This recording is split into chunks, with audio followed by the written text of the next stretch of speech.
Software engineering में आज का हमारा टॉपिक है सॉफ्टवेयर मेंटेनेंस। इस वीडियो में व्हाट इज सॉफ्टवेयर मेंटेनेंस आपको हम बताएंगे बढ़िया से। चलिए स्टार्ट करते हैं। फर्स्ट पॉइंट क्या है? Software maintenance is very important activity in an organisation because we want to do more better performance with our software. किसी भी ऑर्गेनाइजेशन के लिए सॉफ्टवेयर मेंटेनेंस एक बहुत ही इंपॉर्टेंट फैक्टर होता है। क्यों? क्योंकि हम चाहते हैं कि हमने जो भी सॉफ्टवेयर अपने क्लाइंट को बना के दे दिया है, हम चाहते हैं कि हमारा सॉफ्टवेयर और अच्छे से काम करे, उसका परफॉर्मेंस और अच्छा हो। तो उसके लिए हम क्या करते हैं? सॉफ्टवेयर को मेंटेन करते हैं रेगुलर बेसिस पे। जैसे रियल लाइफ एग्जांपल समझाते हैं। सॉफ्टवेयर मेंटेनेंस सॉफ्टवेयर को मॉडिफाई करने का एक प्रोसेस होता है जो कि कस्टमर को सॉफ्टवेयर को दे देने के बाद होता है। मान लीजिए हमने कस्टमर को सॉफ्टवेयर बना के दे दिया, अब कस्टमर चाहता है कि सॉफ्टवेयर में कुछ चीज़ें ऐड करनी हो, न्यू चीज़, या फिर चाहता है कुछ चीज़ें हटा दे, या फिर नई टेक्नोलॉजी के साथ उसमें इंटरफेस चेंज करे और यूज़र फ्रेंडली बनाए उसको। तो उस केस में हम सॉफ्टवेयर को मेंटेन करते हैं, वही कहलाता है सॉफ्टवेयर मेंटेनेंस। सेकेंड पॉइंट देखो, software must be upgraded and maintain regular either depending upon the user requirement और चेंज इन टेक्नोलॉजी।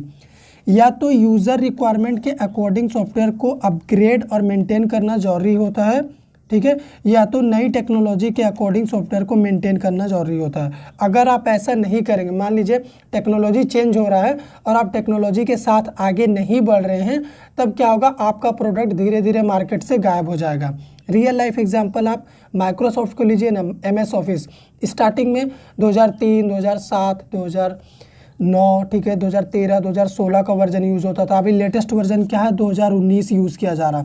तो माइक्रोसॉफ्ट जैसे जैसे टेक्नोलॉजी बढ़ता जा रहा वैसे वैसे अपने आप को क्या कर रहा? मेंटेन कर रहा, ठीक है, अपने सॉफ्टवेयर को वो मेंटेन कर रहा। अगर मेंटेन नहीं करेगा तो क्या होगा कि उसके जगह पे नया यूज़र फ्रेंडली वाला और आसानी से यूज़ होने वाला सॉफ्टवेयर आ जाएगा, ठीक है।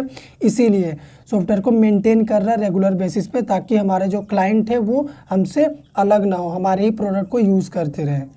थर्ड पॉइंट क्या है? Software maintenance is needed to correct the errors in existing product, enhance the feature and try to port और implement the software into new platform.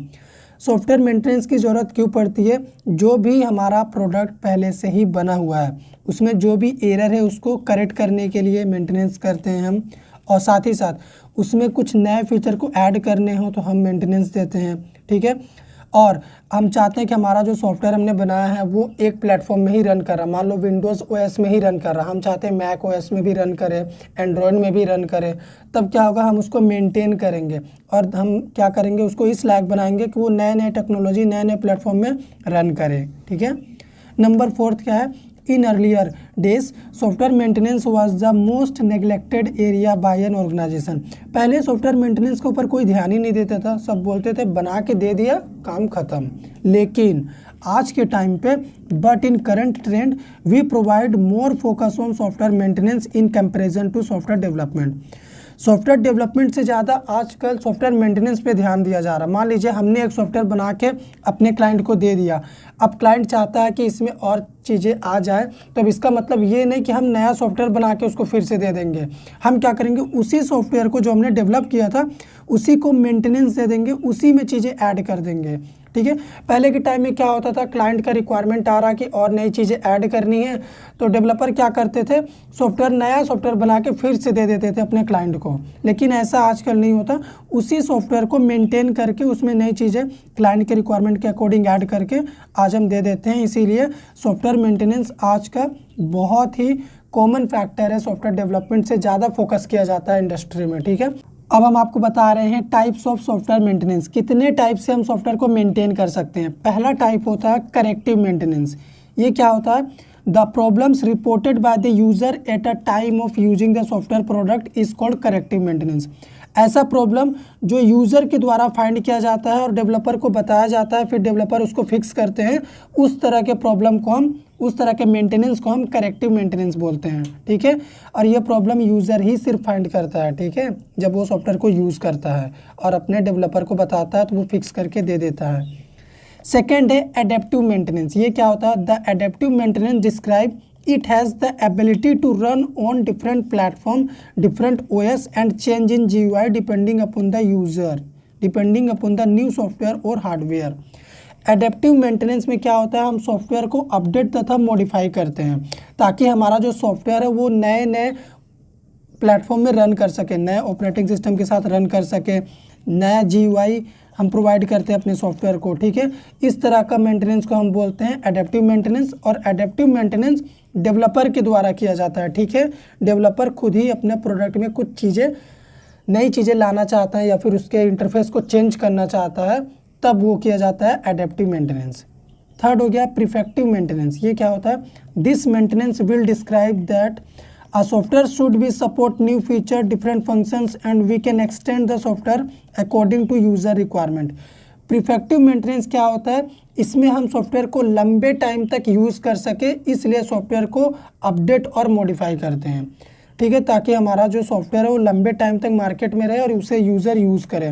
तो इस तरह के मेंटेनेंस को हम क्या बोलते हैं? प्रिफेक्टिव मेंटेनेंस। अब आपको बता देते हैं सॉफ्टवेयर मेंटेनेंस की ज़रूरत क्यों पड़ती है। सबसे पहला ज़रूरत एरर्स को हटाने के लिए, एग्जिस्टिंग सॉफ्टवेयर प्रोडक्ट से एरर को हटाने के लिए सॉफ्टवेयर मेंटेनेंस की ज़रूरत पड़ती है। सेकंड, सॉफ्टवेयर के डिज़ाइन को इम्प्रूव करने के लिए सॉफ्टवेयर मेंटेनेंस की ज़रूरत पड़ती है। मान लीजिए हम चाहते हैं अपने सॉफ्टवेयर का यूज़र इंटरफेस और ज़्यादा अच्छा बनाना और यूज़र फ्रेंडली करना चाहते हैं, तब सॉफ्टवेयर को मेंटेन करना पड़ेगा। थर्ड, ऑप्टिमाइज द कोड, जिससे कोड फास्टर रन करे। जैसे हम चाहते हैं कि पुराने लेंदी कोड को हटा के उसके जगह कुछ नया कोड, लाइन ऑफ कोड लिख दें जो कि कम लाइन का भी हो और अच्छा भी हो समझना, और वो जल्दी एग्जीक्यूट करे और हमारा सेम काम कम लाइन ऑफ कोड में ही हो जाए। तो उस केस में भी हम सॉफ्टवेयर को क्या करते हैं? मेंटेन करते हैं। नंबर फोर्थ, हम चाहते हैं कि अनवांटेड साइड इफ़ेक्ट से हमारे सॉफ्टवेयर को बचाया जाए, तो उसके लिए भी हम क्या करते हैं? सॉफ्टवेयर को मेंटेन करते हैं। तो ये कुछ की फैक्टर थे सॉफ्टवेयर को मेंटेन करने के। तो ये हो गया हमारा सॉफ्टवेयर इंजीनियरिंग में सॉफ्टवेयर मेंटेनेंस, जिसमें हमने आपको बताया कि सॉफ्टवेयर को हम मेंटेन क्यों करते हैं। वीडियो पसंद आया तो लाइक करिए, शेयर करिए, चैनल को सब्सक्राइब कर दीजिए।